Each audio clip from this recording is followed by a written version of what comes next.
Hey, it's Theo and thank you for joining me for my 1 minute card reviews. And today we will be looking at Mage. Now, I'll be posting all the other classes in the upcoming weeks, so make sure to stay tuned and subscribe to not miss any of my reviews. Now, let's get started with, of course, the quest for Mage, which is the Forbidden Sequence. A 1 mana quest, obviously. Discover 8 cards. Reward the Origin Stone. And the Origin Stone is a 3 mana weapon with 8 durability, 0 attack. After you discover a card, displays the other options, lose 1 durability. Now this card goes pretty easily into mage decks because they are already discovering quite a bit. And the reward is quite nice because yeah, if you discover sometimes right these high cost spells, like you discover a spell you get a flame strike, but yeah, it's kind of expensive. Well, now you can just pick the other card and immediately let the Flame Strike be cast. Downside is I think this card can just target your own minions and yourself, so like any like a fireball can just target yourself, so that can be a bit of a downside to this card, although most cards yeah, they do only do positive things. So I think this quest, it's very easy to complete and it's got a pretty good reward. It's getting a lot of free stuff for just well 3 mana or 4 mana total. I think it's gonna be quite good. I'll be giving it 4 stars. And the next card we have is one of those discover cards that you can use for the quest. It's the Scrappy Scavenger, a 1 mana 1/1 Battlecry. Discover a card with cost equal to your remaining mana crystals. So this card can be pretty flexible. On turn 1, I think you only get wisps as options, so you can just play this and play a wisp, so you basically get 2 1/1s on turn 1. On turn 3, it's basically a Scarab Keychain. And later in the game, it's also some nice value, right? You can also decide when to play it, like 10 mana. Do you play it immediately? Or do you, play 5 mana cards first, then play this and get a 4 cost to finish the turn? But the problem is that, yeah, you get any card, so you get minions as well, neutral minions.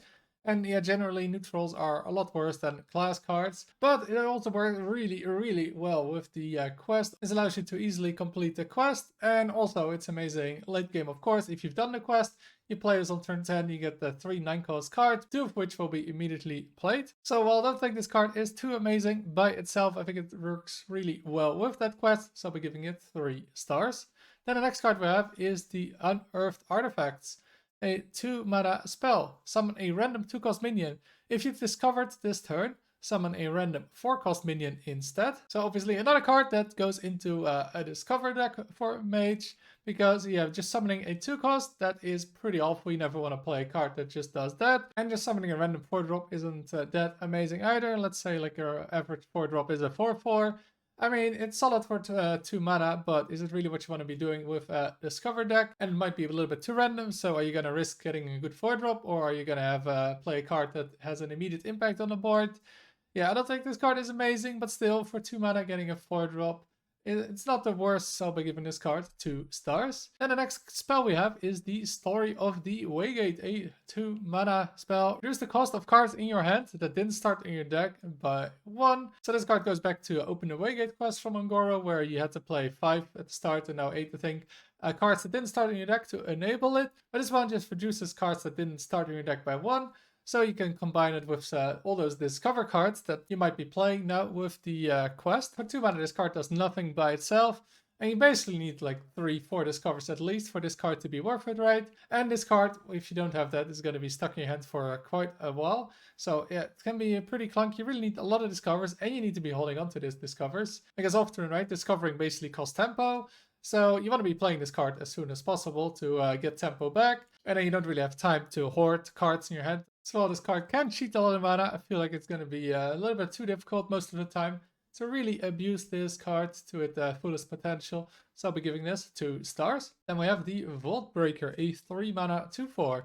After you discover a card, reduce its cost by 1. So yet another card for those discover decks. But this card requires a lot of setup because either you need a bunch of discover cards ready to get going for this, or you need this card to stick around so you can keep discounting cards. And I feel like that's going to be a little bit difficult to really abuse this card like multiple times. There's Exar Katauru, but that already is kind of a standalone card that already cheats mana by itself. So yeah, you don't really want to just use it for that one card, I think. Because again, this card is like the previous card where, yeah, it cheats mana. But you basically need a bunch of cards to be reduced before it's ever really worth it. Okay, you can combine it with the location, right, of Mage. But yeah, you do need to pick cards that you immediately want to be playing to reopen it. And that just requires a bit of time. And then just to play this for 3 mana, I think it's just going to be a bit too hard to pull off most of the time, but I'll still be giving it 2 stars because there's always some potential in cards like this with a lot of mana cheat. Then we have the next card, which is the Storage Scuffle, a 3 mana arcane spell. Deal 3 damage to a minion, cost 0 if you've discovered this turn. So this card looks amazing in any discover deck, just 0 mana deal 3. It's a bit like Bone Spike in Rogue, where you just have a 0 mana deal 3 card to a minion, and that had to kill a minion as well. So this doesn't have to do that. It has to require it instead of discovering a card, and if you're playing discover deck, this is very easy to pull off. And it kind of offsets the cost of discovering, again, where you lose tempo when you discover. So this is like the perfect card for a discover deck, and maybe even other decks where you just have a bunch of discovers. So yeah, just really excellent card all around. I think I'll be giving it 4 stars. It's pretty close to 5 stars, but it is only 3 damage in the end, so it won't have too big of an impact on our game, but it's a really excellent tempo tool for mages to offset the cost of discovering. Then we have the Conjured Bookkeeper, a 3 mana 2/2 elemental, Death Rattle. Draw a spell, Kindred, summon a copy of this. So just a 3 mana 2/2 tutor spell as Death Rattle, which is pretty weak. But if you played an elemental last turn, you get 2 of them, and that's really solid. You get 2 2/2s, and you get draw 2 spells with it as well. So that works really well in an elemental deck, because I think you're gonna have to play it in an elemental deck. This card is not worth running if you don't frequently enable the Kindred. And the only problem is then that elemental decks are not that great for Mage. It doesn't really have the mana cheat going on as it used to have. A lot of the great elemental cards are gone. The Lamplighter got nerfed, so it's lost its finisher. So I just don't think Elemental Mage is going to be a thing. But this card would be excellent in it, but just in Elemental Mage decks. So I'll be giving this card 3 stars. Then we have another card for an Elemental Mage deck, which is the Windswept Page Turner, a 4 mana 4/5 elemental. After you summon an elemental, deal 3 damage to a random enemy.